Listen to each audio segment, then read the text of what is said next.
sila ng debate sa mga taga-admin candidates? Anytime, sila yung hindi nag-a-appear sa debate. Diba? Sila yung ilang debates na ako. Nabibilang nyo lahat ng debates. Nandun naman ako. So, welcome sila anytime. Any topic, anytime. Kahit sino sa kanila.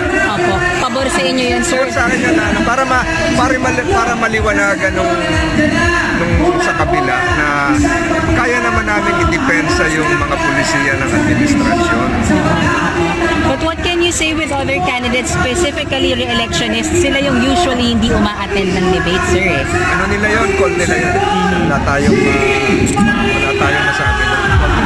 But as for you, sir, any topic? Anytime, any topic. Under the sun.